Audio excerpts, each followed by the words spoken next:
and gentlemen, good morning and welcome to another session of CEO Talk Leadership Series. I'm really honored. I'm happy on behalf of entire Rajalakshmi School of Business family to welcome one of the finest corporate personalities we have in the country, Mr. Ashwini Saxena, the Chief Executive Officer of JSW Foundation. He's also the Board of Director at JSW Shakti and Trustee Hill Foundation. He holds a master degree in geology, business management, and CSR leadership from University of Geneva. He is having more than 30 years of experience in corporate with reputed organizations such as UNIDO, UNIDO, IFC, World Bank, and corporates took him across India and Africa. He's a well-traveled man. He's a globetrotter. He has led MSME development, CSR, sustainability programs, and championed IFC's sustainability tools in South Asia. He has more than 25 publications to his credit and member of several task forces and advisory committees with CII, Confederation of Indian Industries, FICCI, RCSR, amongst others. He is an avid reader, lover of music, and photography enthusiast. So, ladies and gentlemen, it's my honor and proud privilege to welcome one of the finest corporate personalities we have in the country, Mr. Ashwini Saxena, CEO of JSW Foundation. I will request everybody to give a round of applause. Sir, over to you, sir. Good morning. Namaskar to everyone. Dr. Swain has been more than kind, I would say, with his words. And it's a wonderful, opportunity to engage with all of you. It's always good to, have youthful audience around you and learning from them rather than, just teaching them. Sometimes you don't need a lesson. You just need somebody to, kind of connect with you and give you that sense of comfort that what journey that you are going to take up now has been traversed by somebody else. And therefore, to give you that sense of assurance that everything is going to be okay in your life. You don't have to be so concerned, so anxious, or at the same time, overly optimistic also. So I think my responsibility today given to me by Dr. Swain, who's such a wonderful, human being as well as a professional, is to take you through some of the lessons that I have learned over my 30 years of career. And it's been a very checkered journey. Let me be very honest, candid with you. Dr. Swain, when he asked me to speak, he said, you should take them through your leadership journey. And I don't know how it is going to be of any, utility for you. But yet again, if whatever I have learned and conceptualized over the years, if it makes any, contribution to your learning, if it helps you, to fine tune your own path, I think it would be my, good opportunity. It would be my benefit. So, you are at a stage where you are either entering into a campus or you are about to leave a campus. And one thing that, that reminds me is that this is a great decision that you have taken along with your family to add to your set of skills, to open up your horizons, to help you realize what all you can actually offer to this world. I think this is the first fundamental thing that I would like to leave for you. That it's important for you to start looking at you with a certain sense of sincerity. And I'm sure we all believe in God, in whatever form of God it is, but we all believe in God. And therefore, we all should be very clear that none of us have been sent on this earth without a purpose. So if God has sent us on this earth for a purpose, therefore it is important for us, it is pertinent and incumbent upon us to find out that purpose, define that purpose well, and make that as our guiding light for our lives. And I'll narrate a very, I would say, life transforming instance that I went through, in my life, where This is year 2000, and I met with a very serious road accident. I should have died in that accident, to be honest. But by God's grace, I got saved. And the colleagues of mine with whom I had just gone and met, in Delhi, my colleagues in UNIDO, with whom I was discussing, how I can join UNIDO. They came to realize that after, meeting them on that particular day, suddenly there's been a big lull from my side, and I'm not going and calling them up or engaging with them any further. So out of curiosity, they called up at my office and to figure out whether I was okay and what is the reason that I've not been able to get in touch with them. Because typically when you have applied somewhere, like any aspirant, you'll keep on following up quite rigorously to know whether you've been able to move on or not. And here I was, just completely like for 2 months, big lull from my side. So they called up and they came to know that the very next day after meeting them, when I was driving back, I had met with a road accident, and I'm actually, just about to be relieved from the hospital. So almost for like 1.5 months, I was in the hospital. So they called up, and this colleague of mine, I would always remember his words, why I'm saying this. So he called me up, he said, are you okay? Can we talk to you? So I said, the routine fashion in which an average Indian would always reply. I said, sir, it was a major accident, but by God's grace, I got saved. So he said, do you know why God saved you? And it was a single one-line thing, but which kind of pricked into my mind. And then he answered, he said, God saved you because God knew that there are a lot more things that you still have to do on this earth. He sent you here for doing something on this earth, and that task is unfinished. Till you don't finish that task, he's not going to call you back. So I said, which means, this was a very profound statement, which kind of became my guiding light, I would say. And I said to myself, and I said it openly to him also, I said, I don't know whether I'm worthy of this kind of the grace, coming from God, but now since you have said it, I think it helps me, re-look at my purpose of my life and make sure that I deliver on those tasks for which I've been sent on this earth. And this is going to be my, guiding principle for all future years, so on and so forth.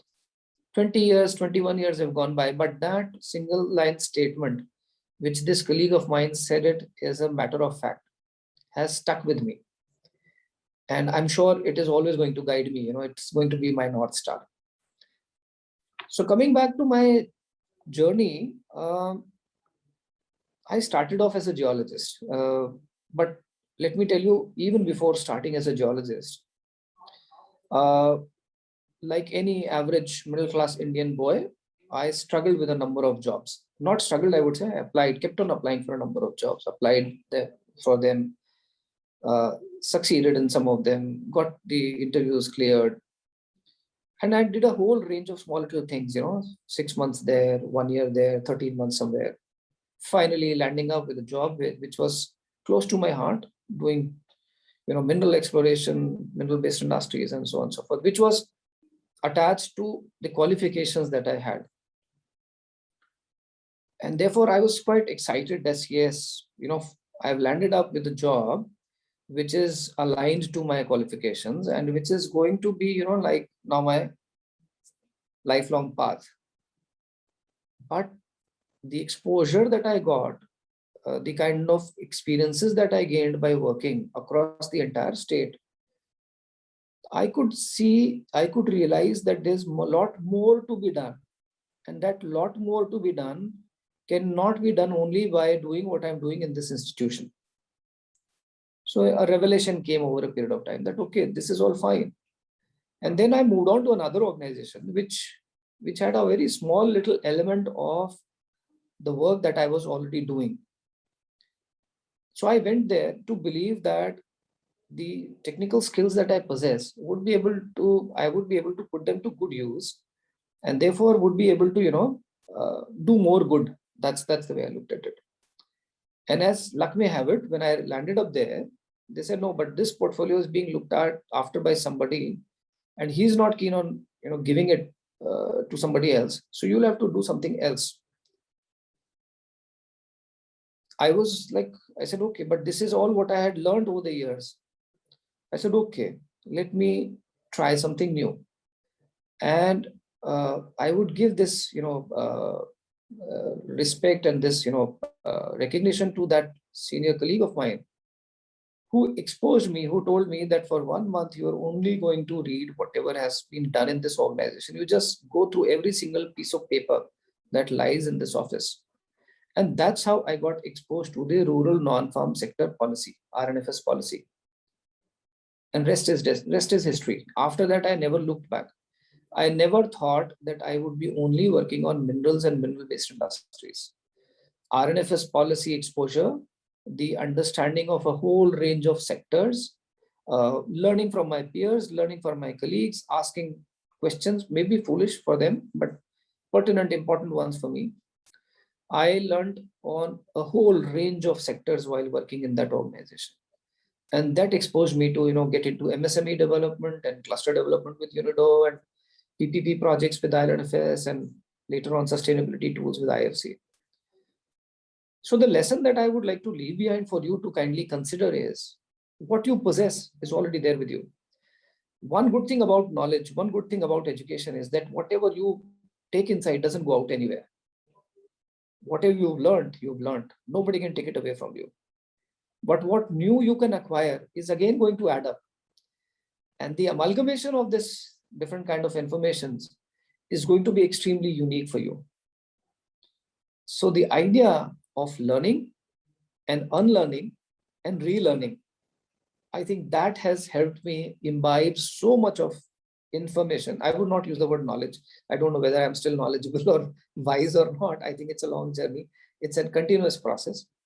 But I think the ability to acquire new skill sets, ability to understand a new concept, understand a new technology, understand a new sector or subsector, maybe not fully into it, but at least getting a sense of it has helped me gain a breadth of sectoral experience.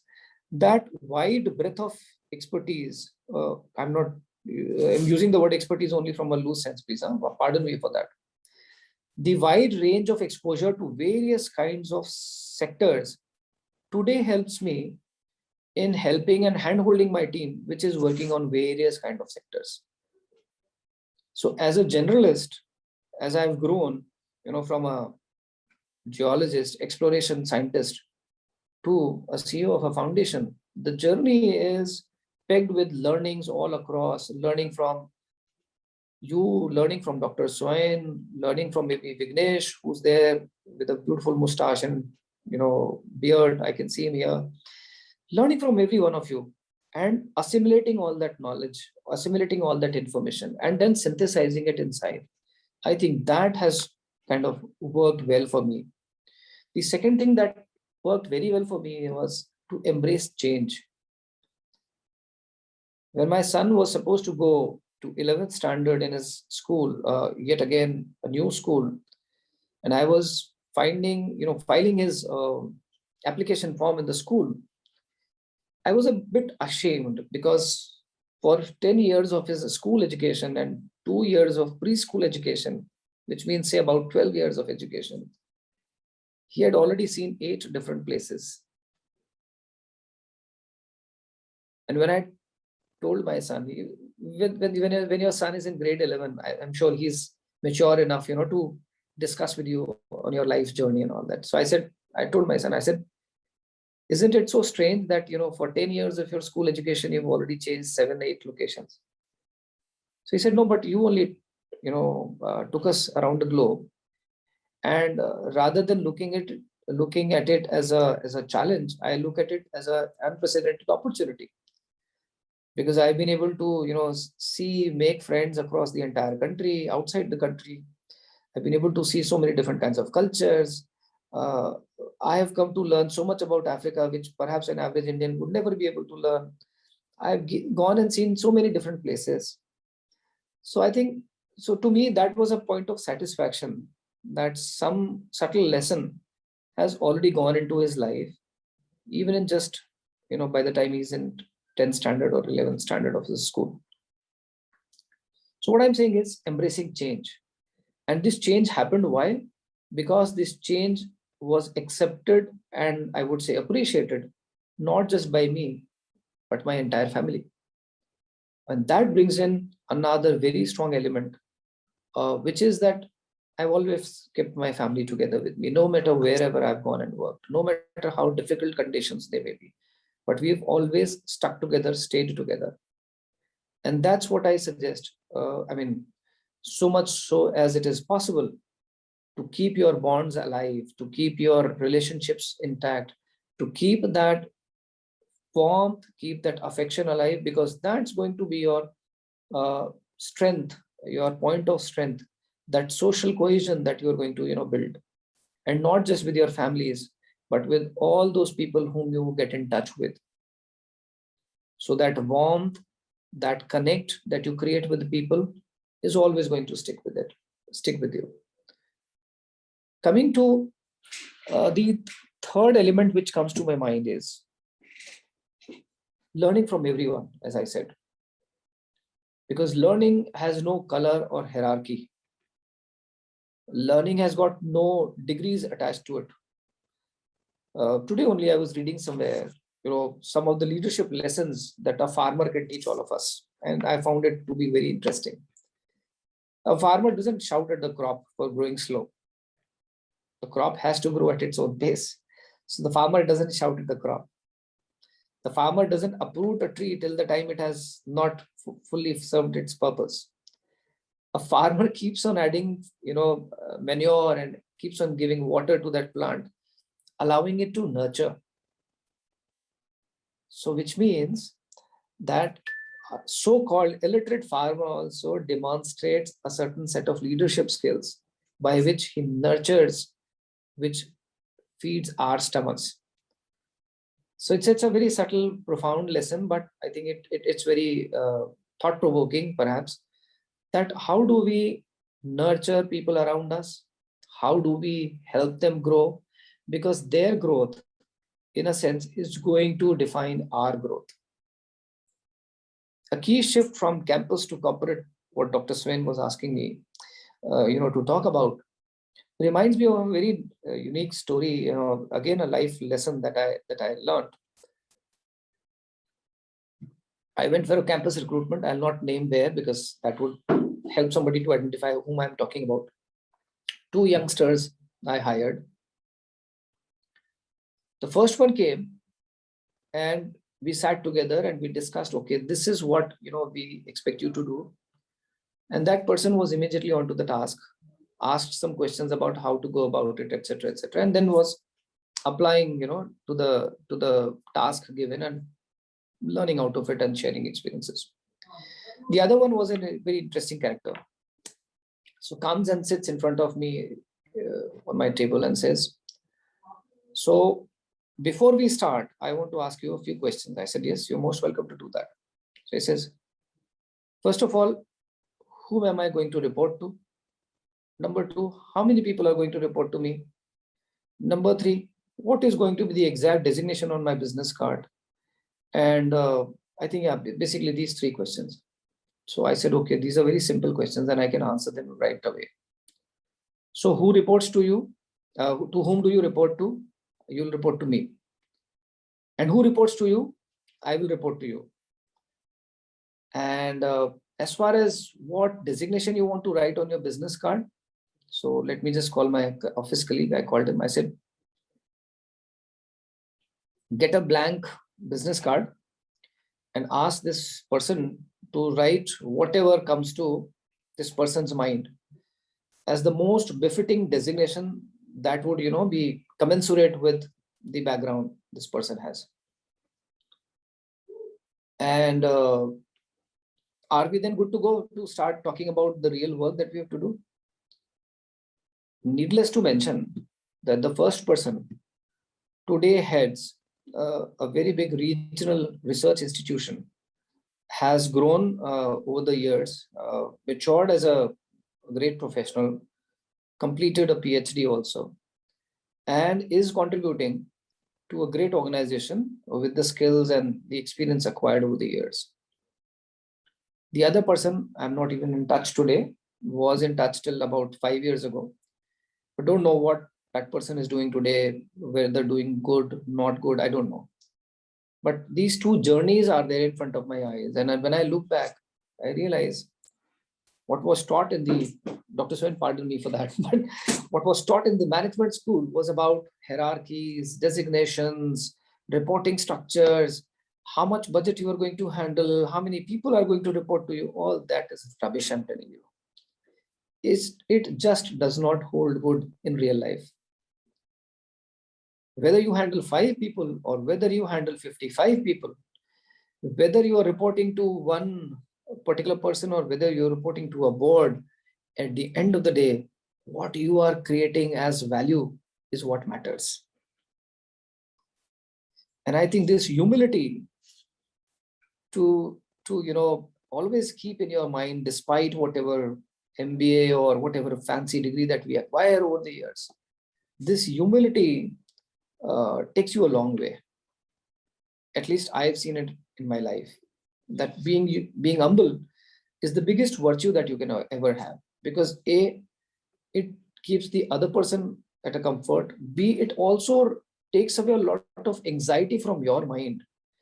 If you've defined a certain kind of a iconoclast for yourselves in your minds, you will always keep on nurturing it, protecting it, and a whole lot of energy would just get wasted around doing that itself. On the contrary, if you flow like a free wasp of air, nothing can bind you, nothing can hold you, and yet you would be so pertinent in any place. Without air, you and I can't survive, right? So be a wasp of fresh air, fragrant air. That's what is going to hold at the end of the day good. And let me tell you, the basic idea is that you cannot be two different individuals. You cannot be a professional and a person different. What you define yourself as a person is going to affect you as a professional, and how you define yourselves as a professional is also going to impinge upon your personal life. You cannot have 2 different faces or 3 different faces. Try doing it. I can tell you, by and large, most people fail miserably in that. It's not possible. The Jekyll and Dr. Hyde story, we all read it in storybooks, but handling this kind of a path is extremely difficult for people. So it's better to keep away from that. And by and large, these kind of myths which prevail, that I can chalk out my career in 10 years, I'll become so and so, in 15 years from so and so, I'll be so and so, just doesn't work. Let your life go freely, let it flow, pick up lessons. The journey is beautiful. The journey can give you lots and lots of moments of happiness. Cherish them, acquire them, preserve them for posterity's sake. That is what life is all about. Don't eye for a particular position. Don't eye for a job. Eye for something which makes you happy, which makes you feel alive, which you are passionate about. And I think the beautiful thing that has happened today is that a whole range of opportunities have unfolded. And if they have unfolded because of the reason that a whole range of diversity has come up into our lives.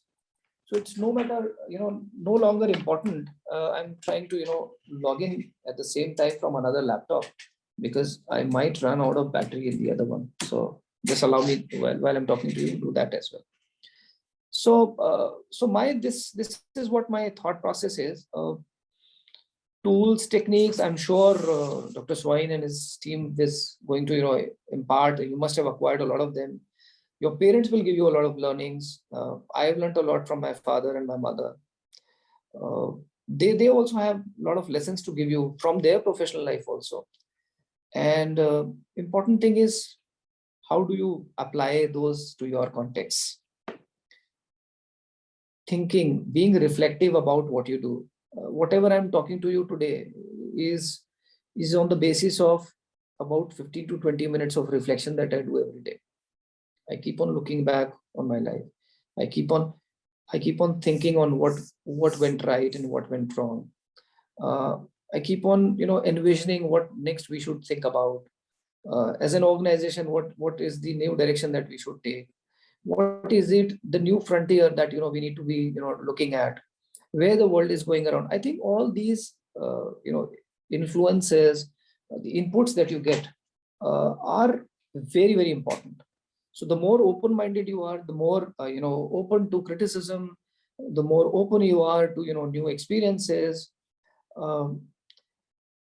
you will be able to find common threads.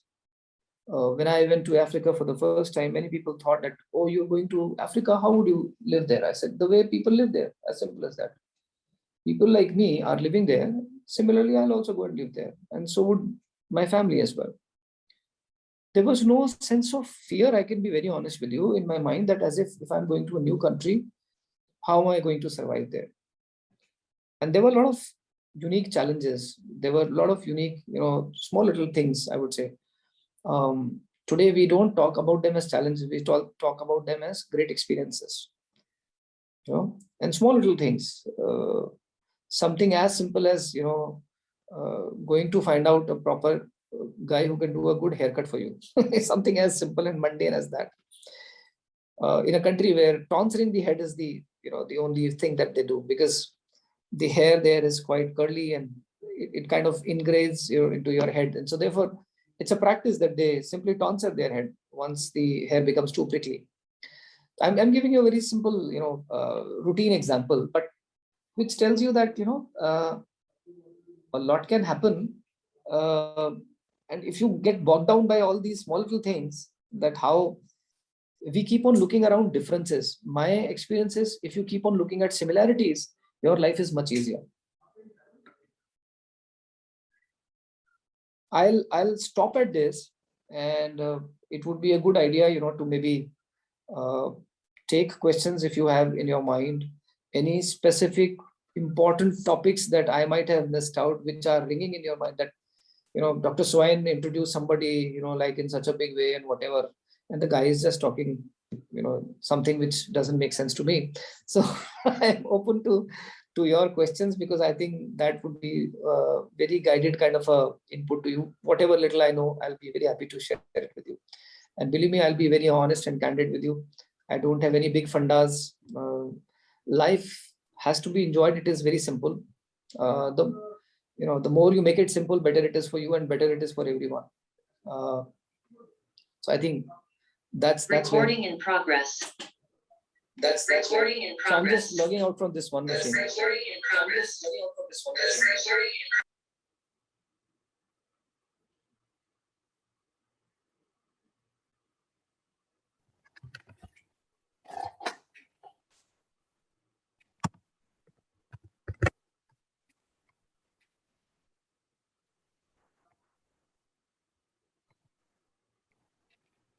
Yes. Yes. Yeah. Dr. Swain, yes, I'm back. Yeah.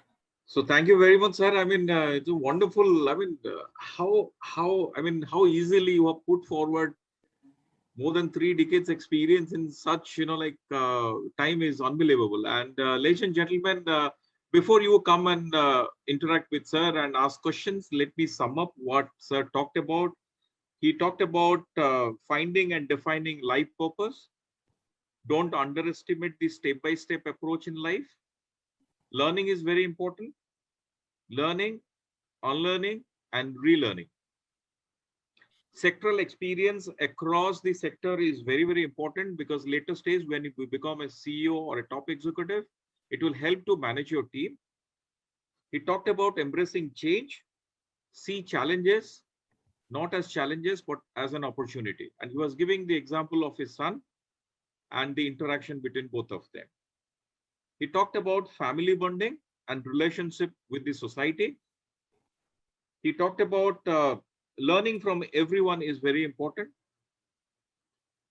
He emphasized on the value of, bringing value at the end of the day that matters. Humility is very important. Journey is important rather than destination. Planning is very good, but execution is much important. He talked about thinking ability of every human being. He also said about open mind is very important so that you will listen to others. And then, finally he said, don't look at similarity, don't look at differences, but look at similarities. And finally, he made one statement which gives synopsis of his presentation: make life simple and straight. So, ladies and gentlemen, that is Mr. Ashwini Saxena, CEO for JSW Foundation, for all of you.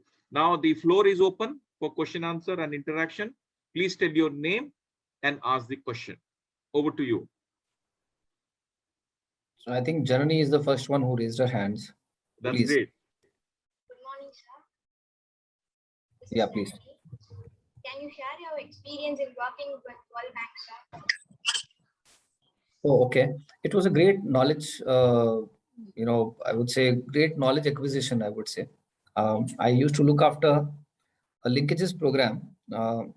Linkages means in IFC, there are two wings. One is, which looks at the investments. The other one looks at the advisory. And the two are kind of connected to each other. So IFC had made a big investment in one of the oil and gas companies in India. And I used to head the program, which was jointly funded by us and that client firm to help them define their own sustainability strategy, their CSR. And this was like one of those 9 different linkages programs that were being done across the globe. So this was one product portfolio that IFC had, World Bank had. And you'll be happy to note that of all the 8 or other 9 programs that were being done globally, none of them moved on from a program stage to any further. And when the program came to an end, they all got closed. This particular one that I would say we, not me, that we nurtured, I always followed this principle, which we learned in UNIDO, that always begin with the end in mind. So when we looked at that, what are we going to leave behind when the project is going to come to a closure? What is it that we want to see as the exit scenario? And the exit scenario was as if that the program would simply come to a standstill. While on the other hand, the program had created a lot of local capacities. And therefore, to me, it was very important that it needs to be institutionalized. So I'm very, in a sense, proud to tell you that of all the linkages programs that IFC World Bank carried out in its history, this was the only program which turned into a full-fledged institution. And what we did is that we, coordinated between the state government, the client firm, the local administration, and we turned this enterprise center, which was to impart skills to people, to carry out developmental programs in the region, into a full-fledged autonomous institution. And whatever funds we could generate from our own program, they were plowed back into this institution. This institution was also given a framework for its administrative setup and everything. We came out of this project somewhere in 2011. 10 years have happened. The institution is still functioning and it is still creating value in the local region. So to me, that is a moment of great satisfaction that some 3 years of work in a region culminated into an institution which has now served not only the organization and the state government, but also the entire region in last 10 years.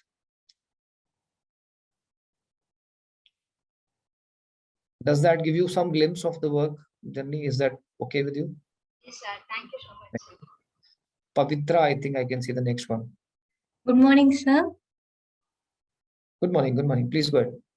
In personal or professional life, when we are facing a lot of downs or challenges, according to you, what is the main important thing that a person should have? So patience or courage or something else?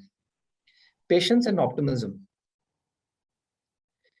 If something was happening, something was good happening to you and suddenly something bad has happened, you have to realize it's a cycle. So in a cycle, if you've gone down, you're also likely to go up. Nothing can go wrong any further. That optimism and that positivity has to be maintained, because that's the only force which is going to carry you through those bad times. And if you believe in God, then of course that's unsaid. That faith has to only go up. Yes. But I've seen in my life many a number of personal and professional moments where you believe that, oh, nothing can go further wrong, and then it gives you the sense that, okay, then it means things are going to be all right. Yes, it could be testing, it could be a lot of challenges, stress for sure, but in the end you come out of it. Thank you. Hi Arjun. Hello, sir. Hi. Yeah, sir. So I went through the website, sir, your JSW Foundation. I Mhm. find that you sponsor sports athletes and sports teams. Mhm. So my question to you is, how does a sports team get sponsorship, or Okay. an athlete get sponsorship? What are the terms you go over and the expectations you have from these athletes and teams? And what makes it Okay. that you extend the contract with these teams and athletes? Okay, so let me tell you, there are two things that happens in JSW. So one is, supporting sports talent across wherever we are working, which is a foundation activity. Then there is a separate company. JSW has taken upon itself that sports need to be nurtured in this country in a very professional manner, and for that there is a separate company called JSW Sports, which is into all professional things like the Delhi Capitals and Bengaluru Football Club, etc., which is pure, I would say, if I can use the word commercial way of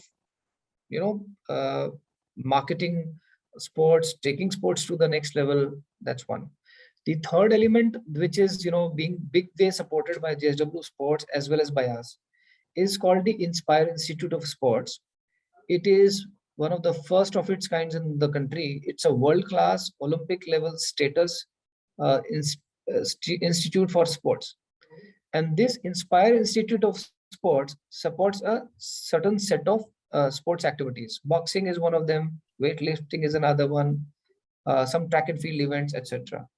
So Inspire Institute of Sports in Bellary, Vijayanagar, just close to our steel plant, is a full-fledged institution which the foundation has supported, nurtured over a period of time, and very soon it is going to be an independent institution of its own, which is going to be only focusing on creating talent for Olympics or international sports for that matter, international events. So the way it works is, I'll give you an example. There is a valley called Sangla Valley in Himachal, where the children have got a natural talent for boxing. So as foundation, we have tied up with our own Inspire Institute of Sports.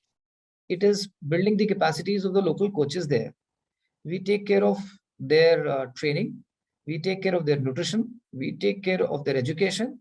We take care of the equipment that they require, and supporting them for every single event which they should participate into so that they can build up their skills. So what has happened is, over the last few years, almost 300 odd, if I'm not remembering the exact number, almost 300 odd athletes, young kids, have been nurtured as boxers, both boys and girls. And some of them have also got, medals in the Asian Games as well as the national games. And as they would keep on graduating and they would demonstrate that capability, they would automatically be picked up by Inspire Institute of Sports, and they would be given specialized trainings in the Inspire Institute so that they can become world-class boxers. So who knows, you can create more boxers from our institute to go and represent the country and get gold medals and silver medals for the country. So that's how we go about it. We do not go in terms of sponsoring any particular sports person or a sports team, but we do it in a very structured fashion. And then there are very specific sports on which we focus. Thank you, sir. I can see Gyanendra, Sandhya, Rajiv, and Abhisha. Yeah, please go Good ahead. morning, sir. Your session was nice, sir. My question is like, your JSW organization have declared its Q1 results, right? So your overall view on JSW like results, sir. And is it as expected or beyond its expectation? Gyanendra, I don't think so. I'm the right person to be talking on the business results of JSW. There are better people, better informed people who can talk about it. But all that I can say is that JSW as a group, I think, I'll quote it from what the chairman, Mr. Jindal, has always said. We have always believed in bringing in the best technology to the country and making sure that we create maximum value for the country, not just for the shareholders. And I think that is the guiding factor which propels every single business that the group has. So results may, look good, not look so good, whatever. I mean, that's for the analysts of the financial markets to, talk about.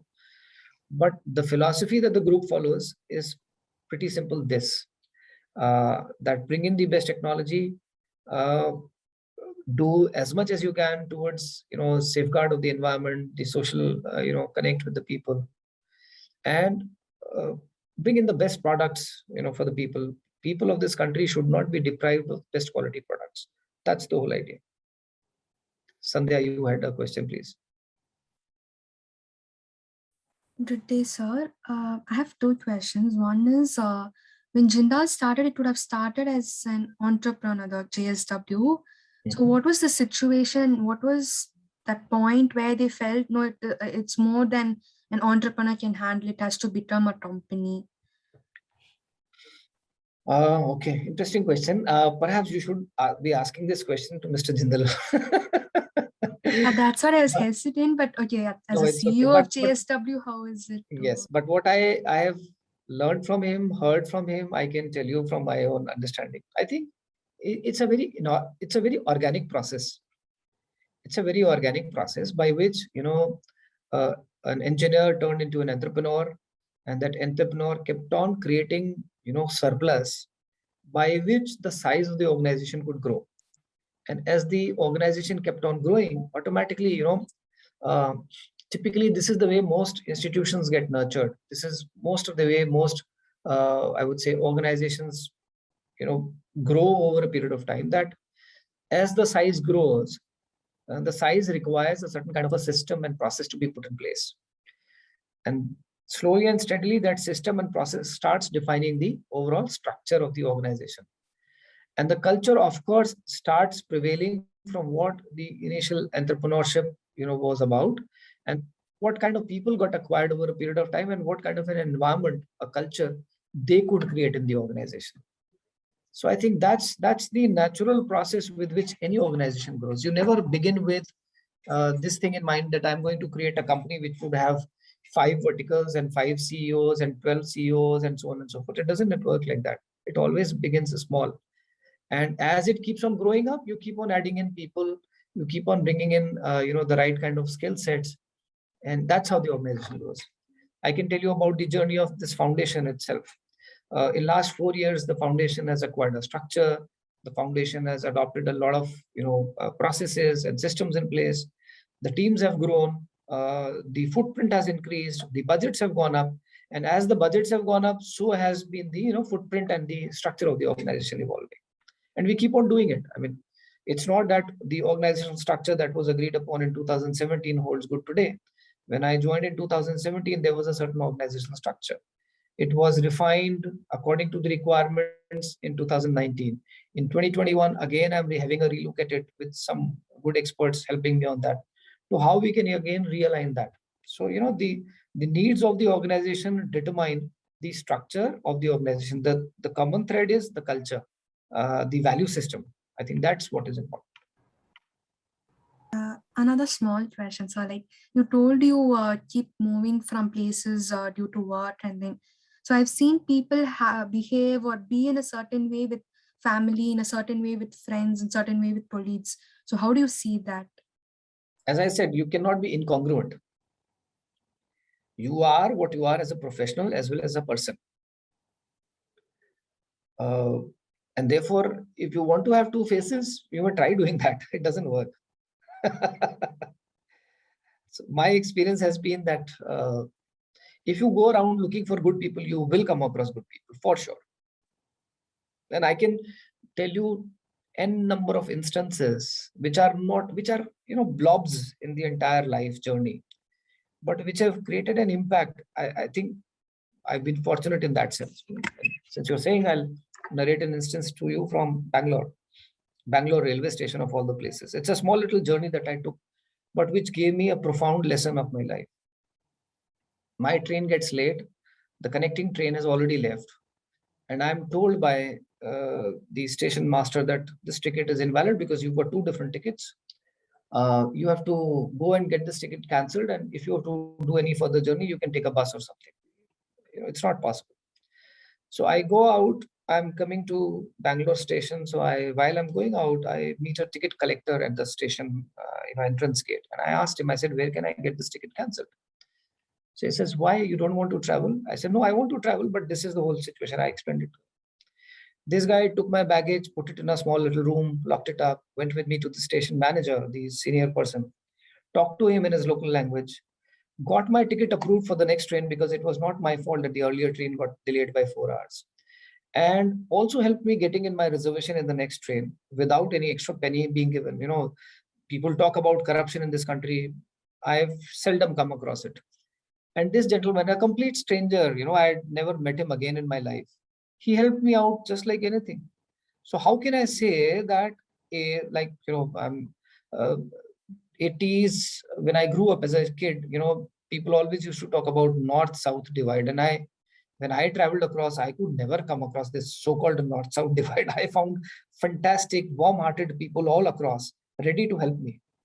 So how can I say that there's a so-called divide, which is there either perhaps in the minds of the politicians or what? So what I'm saying is, you get what you keep on looking around. So if you want to be congruent, keep on looking around what you want for your life, personally also and professionally also, and you will get it. Thank you, sir. Rajiv. Good morning, sir. Morning. I went through your LinkedIn profile and I saw that you went through a course on leadership on corporate social responsibility. Right. So I want to know how that experience helped you in your personal and professional life, sir. It was a wonderful experience because when I did this course in Geneva, I was studying with a whole lot of professionals of equal seniority and equal kind of big institutions, and I think the space was appropriate because Geneva happens to be the headquarters for a number of international organizations who kind of shape the thought process across the globe. And therefore, while we were still talking about whether CSR should be mandatory or not mandatory, there in 2014, we were already talking about what are the future trends in CSR, and which is about how human rights is going to be the guiding principle for all such initiatives. And 2021, I think today everybody is talking about human rights and CSR. So the experience was, I would say, very enriching in the sense that you could see the future trends. That's what leadership is all about. That you can foresee what's going to come and you start preparing for it. So I think that was a great experience for me. I must say that. Abhisha, yeah, Abhisha, please. Sir, in your journey, have you ever come through any crisis? If so, tell us about it and tell us how to overcome it, sir. Crisis in my personal life or professional life? Both, sir. Okay. Personally, I think I did share with you that experience of my life-altering thing, my accident. It was a great, I would say, shift in my life in that sense. Professionally, yes, a lot of challenges have come. I don't know from which one to pick up, a whole lot of them. And sometimes it's also difficult to talk about them because you don't want to remember them also. So if you ask me, moments of joy, I can narrate 20 of them to you right away. But now if you're asking me to narrate to, difficult moments, yes, there were several, but I don't know which one to talk about because I'll have to recall one of them. But invariably what I found, and I can give you a general, kind of a feedback on that, is that every time when you join a new organization or when you go to a new location, some change is inevitable, and also in the institutional setup. So I did face a lot of challenges. I would not call them crises, honestly speaking.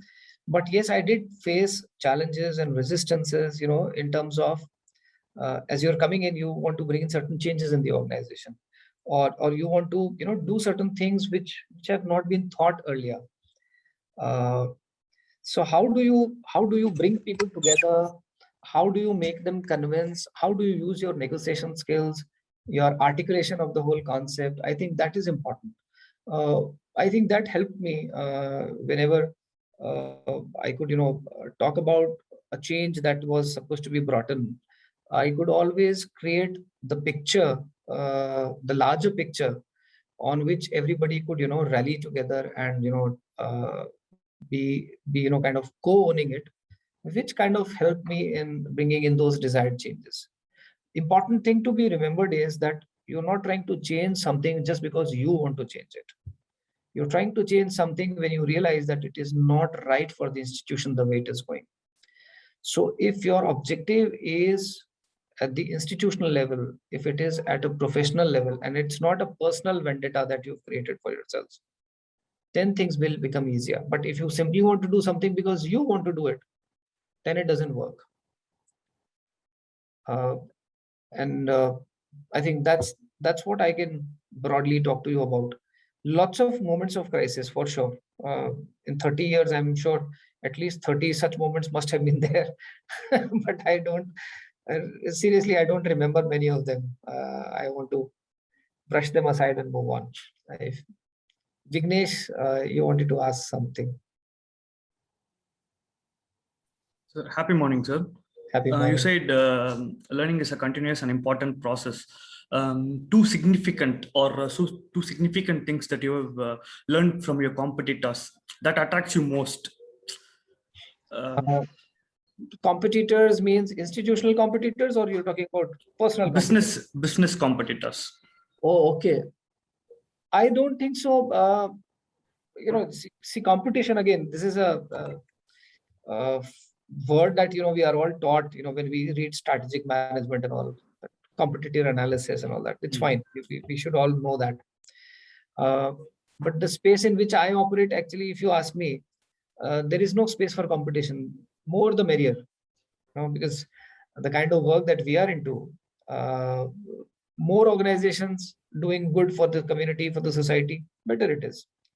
Important thing is, how do you converge? From a competitor analysis, justifying the MBA degrees that you must be pursuing or I have pursued. Important thing is, it's not about what you know about the competitor. It is about what do you know about yourselves.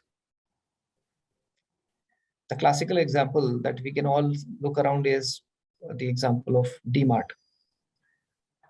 Somebody getting into the space of retail business, where already there are 2-3 very big players. What must have gone into the mind of that person? He didn't focus upon what the others are doing. He focused upon what he could deliver as a different value addition. So competitor analysis we may do, but what is it that we can do differently vis-a-vis the competitor? I think that what makes the difference. So we all study about differentiation strategy. We talk about branding. We talk about creating that positioning of your brand and loyalty around your brand and all those things. All that resides onto what? It resides onto only one thing, about what is it that you provide at a lesser cost, what is it that you provide with a greater value, and what is it that you provide in a more sustainable manner. I think those 3 things kind of define how you foresee, how do you look around your competitors. Because whether it's services or whether it's products, the way the consumption is growing in this world, there is room for everyone. Important thing is whether you carve that niche for yourselves or not. So I think from a competitor, what is it that you can learn about the competitor's style of functioning, and what different can you do is what makes the difference. There are n number of examples. If you look at e-marketing ventures, all kinds of e-marketing ventures are working, right? All of them are, trying to get into this space of this market. And at the end of the day, it's the consumer who's going to determine which of them is going to, be subsumed by somebody else and which of them is going to stay back. Depending upon all what levels of service they provide, what kind of a differentiation they provide. The differentiation is not going to come from the kind of products that these, e-marketing channels are selling. It's about what kind of service levels do they offer. Even corporate culture they follow. Precisely. In organizations. See, you can buy a mobile phone from a n number of online marketing channels, right? Yes, sir. It's the same mobile which you buy from any company. It's fine. You can do that. Which one gives you better service? Which one gives you better value for money? Which one gives you a heightened customer experience? I think that's what is going to determine whom of them is going to survive or not.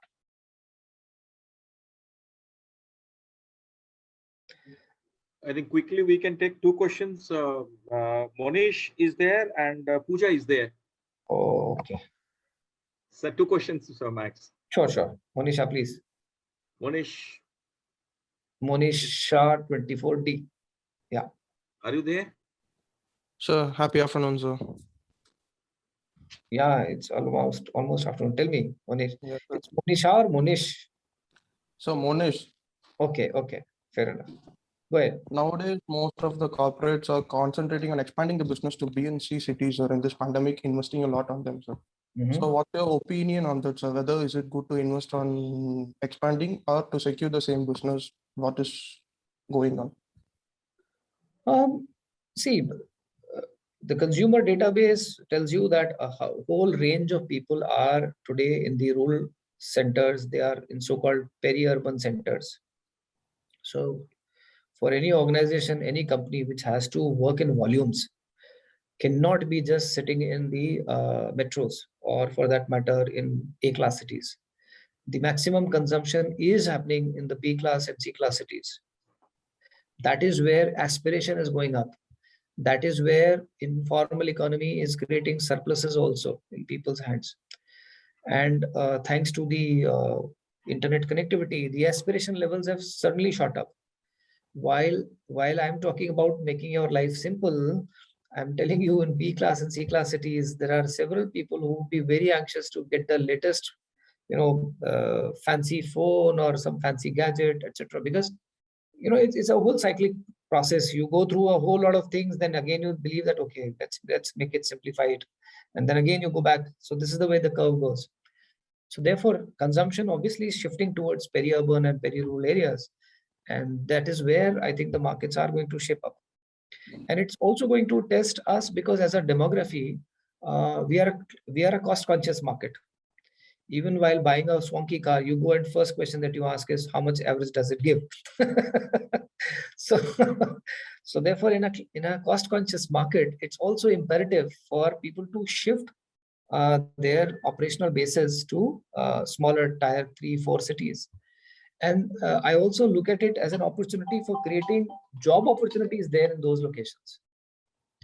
Because as those businesses would move out, their distribution channels would strengthen in those areas. It is going to create opportunities for the youth there as well. Thank you, sir. Thank you. Thanks. Pooja, over to you.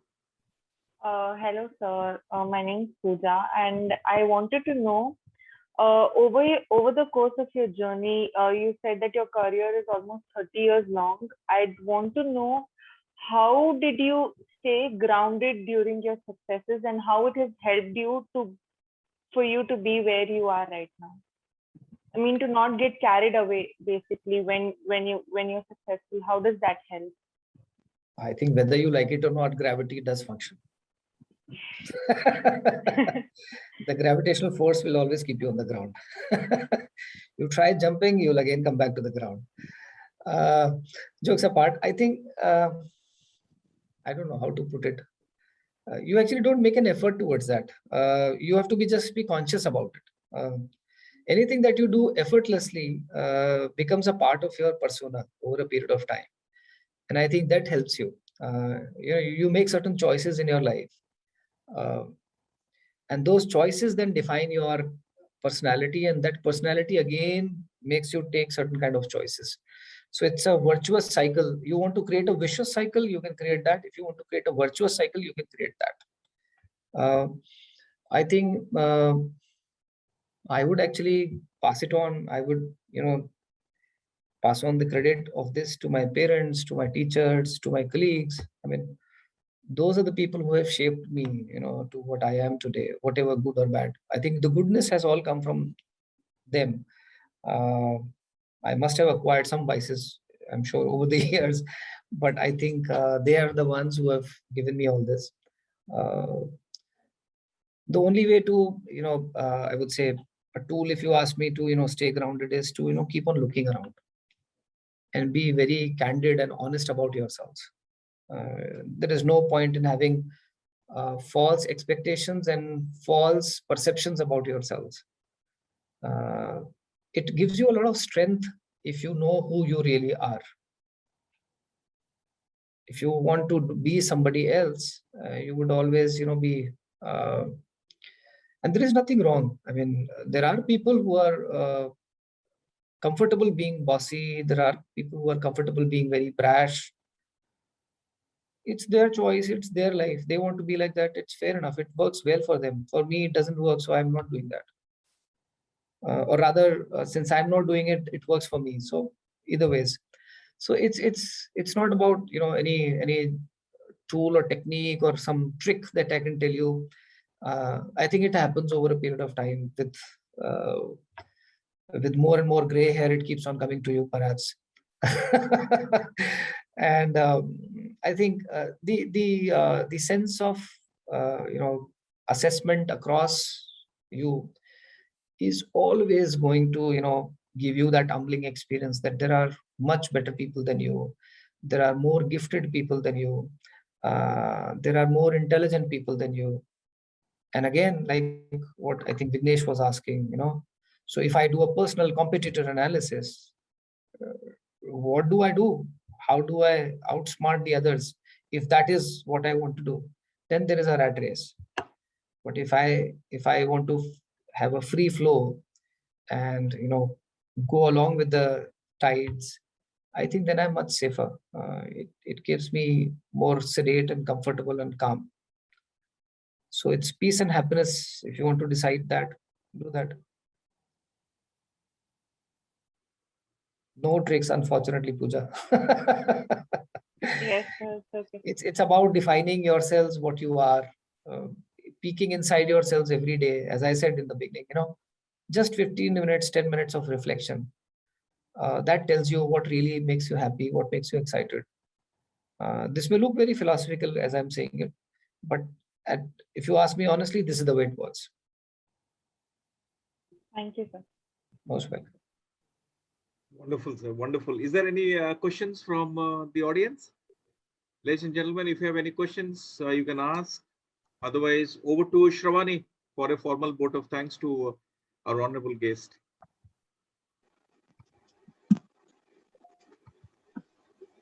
Shravani, are you there? There are multiple screens. I'm not able to see you. Where are you? Yes, sir, I'm there. Okay, over to you. Good morning to one and all present here. As we express our gratitude, we must never forget that the highest appreciation is not to utter words, but to live by the dignitaries who have assembled here. On behalf of Rajalakshmi School of Business, I would like to express my gratitude to our honorable and respected speaker, Mr. Ashwini Saxena sir, for spending his valuable time by imparting us with his knowledge. Your thought thankful to our director, Dr. Deendayal Swain, and PGTM program head, Dr. Srikanth Parthasarathy, for their continuous support and guidance to accomplish our goals. I would like to extend my sincere thanks to all the teaching and non-teaching staff of RSP for motivating and encouraging us in all our activities. Finally, I would like to thank all the people who have turned grand success. Thank you. Now I would request everyone to turn on their videos for a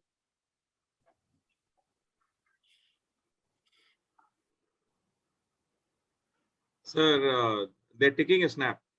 Sure. Welcome.